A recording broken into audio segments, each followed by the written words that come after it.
ಹೊನ್ನಾವರದ new English ಶಾಲೆಯ ಪ್ರಾಥಮಿಕ ವಿಭಾಗದ ವಾರ್ಷಿಕ ಕ್ರೀಡಾಕೂಟ ಅದ್ದೂರಿಯಾಗಿ ಜರುಗಿತು. ಕಾರ್ಯಕ್ರಮದ ಅತಿಥಿಗಳಾಗಿ ಆಗಮಿಸಿದ್ದ ನಿವೃತ್ತ ಸೇನಾ ಯೋಧ ರಾಘವೇಂದ್ರ ಎಂಎಸ್ ಉಪಸ್ಥಿತರಿದ್ದು ಕ್ರೀಡೆಯ ಮಹತ್ವವನ್ನು ವಿವರಿಸಿದರು ಮತ್ತು ಸೇನೆಯ ಪ್ರಾಮುಖ್ಯತೆಯನ್ನ ಮಕ್ಕಳಿಗೆ ತಿಳಿಸಿದರು. ಇವಾಗಲಿಂದ ನೀವು ಫಿಸಿಕಲ್ ಆಗಿ ಮೆಂಟಲ್ ಆಗಿ ಪ್ರಿಪೇರ್ ಇರಬೇಕು. ಇವಾಗ ಶಿಕ್ಷಣ ಒಂದೇ ಸಾಕಾಗುವುದಿಲ್ಲ. ಶಿಕ್ಷಣದ ಸಂಗಡ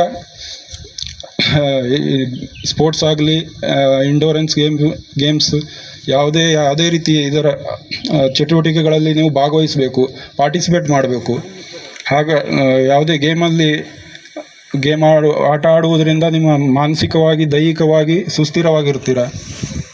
ಕಾರ್ಯಕ್ರಮದ ಅಧ್ಯಕ್ಷತೆ ವಹಿಸಿದ್ದ ಶಾಲೆಯ ಅಧ್ಯಕ್ಷ ರಘುನಾಥ್ ಪೈ ಮಾತನಾಡಿ ಉತ್ತಮ ಶಾರೀರಿಕ ಮತ್ತು ಮಾನಸಿಕ ಸ್ವಾಸ್ಥ್ಯದ ಬಗ್ಗೆ ಮಾತನಾಡಿ ಕ್ರೀಡಾಳುಗಳನ್ನು ಹುರಿದುಂಬಿಸಿದರು. ಶಾಲೆಯ ಮುಖ್ಯೋಪಾಧ್ಯಾಯಿನಿ ಪ್ರತಿಭಾ ಜಿ ನಾಯ್ಕ ಮಾತನಾಡಿ ಕ್ರೀಡೆ ಮತ್ತು ಮಾನಸಿಕ ಆರೋಗ್ಯದ ಮಹತ್ವವನ್ನು ತಿಳಿಸಿದರು. ನಂತರ ವಿದ್ಯಾರ್ಥಿಗಳಿಂದ ದೈಹಿಕ ಶಿಕ್ಷಕ ವಿನೋದ್ ಅವರ ಪೂರ್ವ ಮಾರ್ಗದರ್ಶನದಂತೆ ಆಕರ್ಷಕ ಪಥಸಂಚಲನ ನಡೆಯಿತು.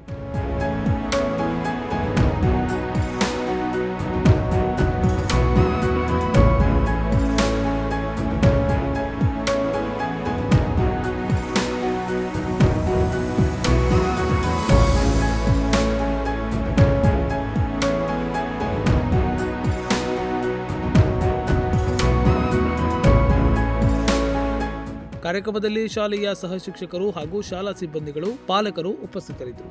Nudisiri news desk, Honnavar.